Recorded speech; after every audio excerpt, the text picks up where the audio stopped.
Okay, what are the basic characteristics of a trending day versus a non-trending day?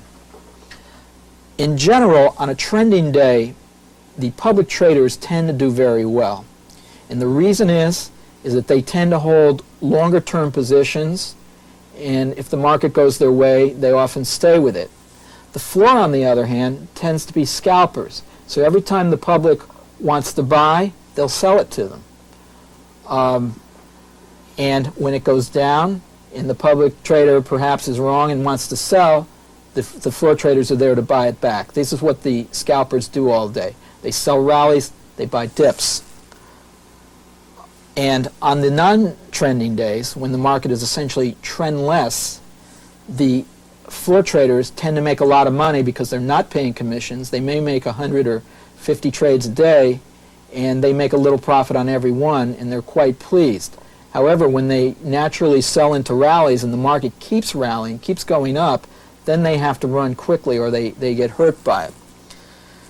Now, the trending day for a day trader, you can make a lot of money on a day like this if you can spot it in the early going.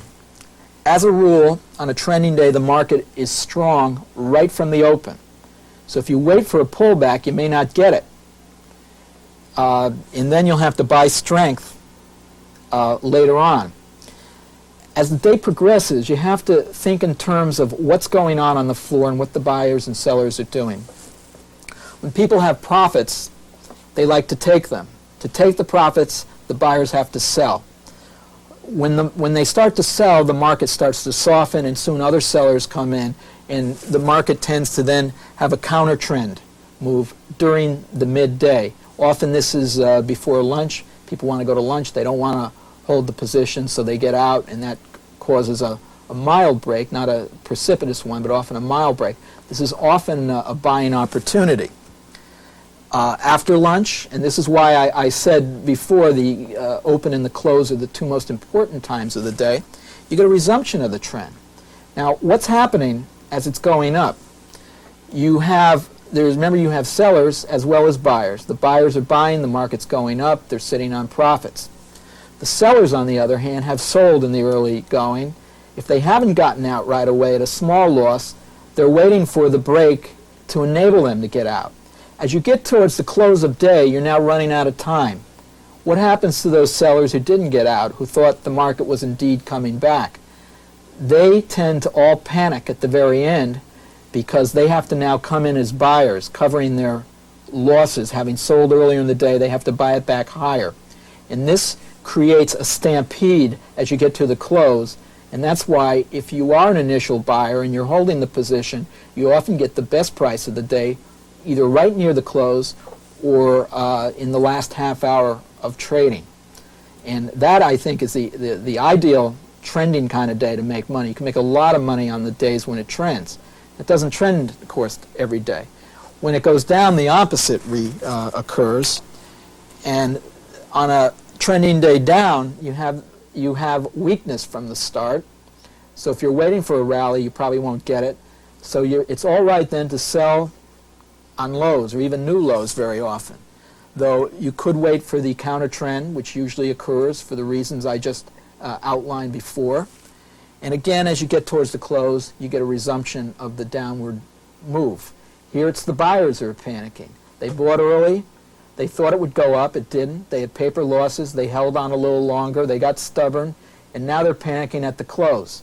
Why at the close? Because a lot of people in these markets are day traders, and they don't want to go overnight because they know it'll probably get worse, though some people tend to be stubborn.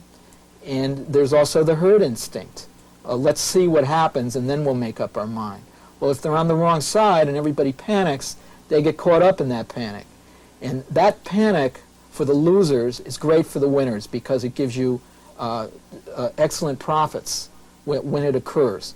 And in a little while here, we're going to get into how to capitalize on a market which gets overdone on any given day. But what I want you to think about now are the principles involved and what's occurring in the market. So when you go into the market, you won't be guessing. You'll be saying, it seems like this is happening or this, therefore I will do strategy A or B or whatever. But you don't want to guess, and you want to understand the dynamics of the marketplace. Now, the non-trending day. The non-trending day, remember, occurs the majority of the time, about 70% of the time. These are the days that the floor loves because they sell into every rally and they buy into every break. As a day trader, you have to be quick on days like this to take your profit and leave because the profit won't be there very long. One way to determine whether you have a trending day or a non-trending day, if you can subscribe to the Market Profile service, that can help you. What Market Profile does is it divides the day into 30-minute brackets, and it attaches to every bracket a letter.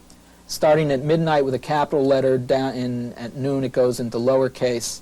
So you might have a B bracket in the early afternoon, lowercase, and after that a C, D, and so on.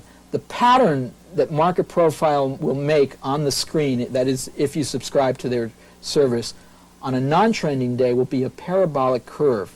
And that means there'll be very little trading at the top price of the day, very little, maybe just one bracket at the bottom, may have even been a tick or two, and then a lot in the middle. Think of a spring that I'm pulling apart and I let it go. Everything goes back to the middle. And on a non-trending day, you'll see this again and again and again. If it gets out of line one way, people will buy the breaks to bring it back. If it gets out of line the other, they'll sell the rallies also to bring it back. And as a day trader, you can capitalize on this if the market isn't trending on any certain day. The market profile for a trending day will be totally different because if it's going up, it'll be A, B, C, and so on, all at higher prices. And then you get the blow off at the top, of course, at the end of the day for the reasons I just mentioned earlier.